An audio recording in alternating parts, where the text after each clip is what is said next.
नमस्कार। विशेष चुनाव बुलेटिन के साथ मैं पूनम किरकेट्टा। लोकसभा चुनाव के सिलसिले में देश के 10 राज्यों की 96 सीटों पर मतदान संपन्न हो चुका है। वहीं जो लोग बूथों के अंदर मौजूद हैं, सिर्फ उन्हें ही वोटिंग का मौका दिया जा रहा है। मतदान प्रतिशत के मामले में पश्चिम बंगाल, मध्य प्रदेश और झारखंड का आंकड़ा अन्य राज्यों की तुलना में कुछ बेहतर दिख रहा है। गर्मी के बावजूद इन राज्यों में वोटरों ने उत्साहपूर्वक मतदान में हिस्सा लिया। शहरी और ग्रामीण क्षेत्रों में जमकर वोटिंग हुई। खास और आम सभी ने मतदान कर जिम्मेदार नागरिक का दायित्व पूरा किया। फर्स्ट टाइम वोटर्स और बुजुर्ग मतदाता भी इस काम में पीछे नहीं रहे।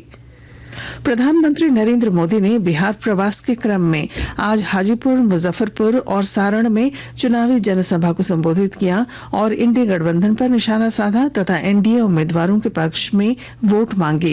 प्रधानमंत्री ने इससे पहले पटना साहिब गुरुद्वारा में सेवा की और लंगर परोसा। इस बीच इंडी गठबंधन ने भी बाकी बचे चरणों को लेकर प्रचार तेज कर दिया है। इस बीच प्रधानमंत्री नरेंद्र मोदी कल राज्य के गिरिडीह जिले के बिरनी में एनडीए प्रत्याशी चंद्र प्रकाश चौधरी और कोडरमा में उम्मीदवार अन्नपूर्णा देवी के समर्थन में चुनावी जनसभा को संबोधित करेंगे।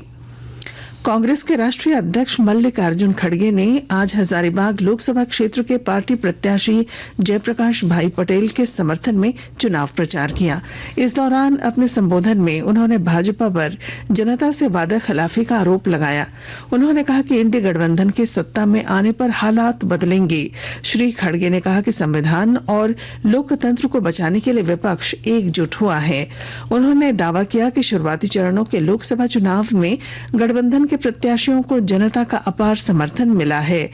हजारीबाग बरही ब्लॉक मैदान में आयोजित इस जनसभा को इंडी गठबंधन के कई नेताओं ने भी संबोधित किया। जमशेदपुर के भाजपा प्रत्याशी सह निवर्तमान सांसद विद्युत वरण महतो ने इंडी गठबंधन पर निशाना साधा है। आदित्यपुर के कृष्णापुर स्थित अपने पैतृक गांव में पूरे परिवार के साथ वोट डालने पहुंचे श्री महतो ने आरोप लगाया कि देश भर में इंडिया गठबंधन में दागी नेताओं का जमावड़ा है। इंडिया गठबंधन के अधिकतर नेता भ्रष्टाचार में लिप्त हैं।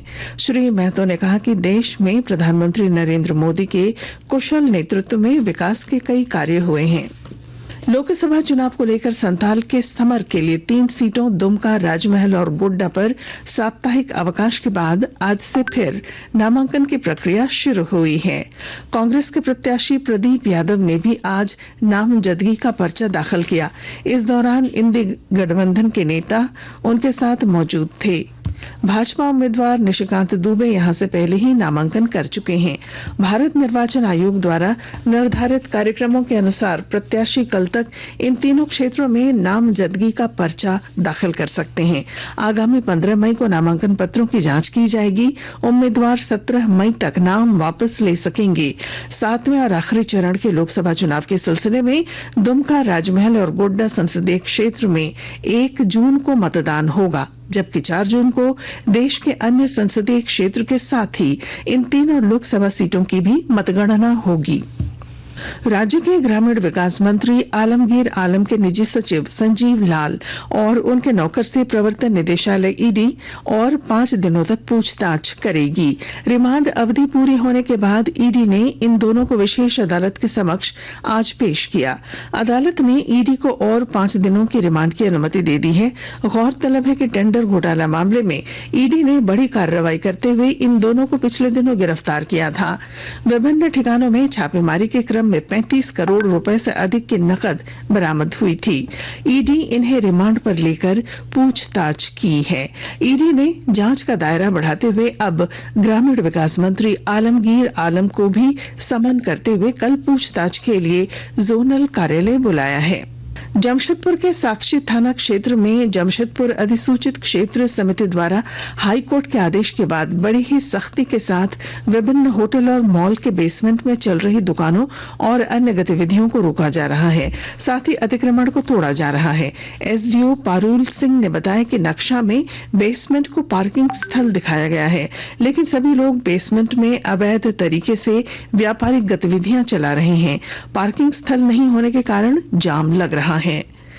और इसके साथ ही विशेष चुनाव बुलेटिन समाप्त हुआ।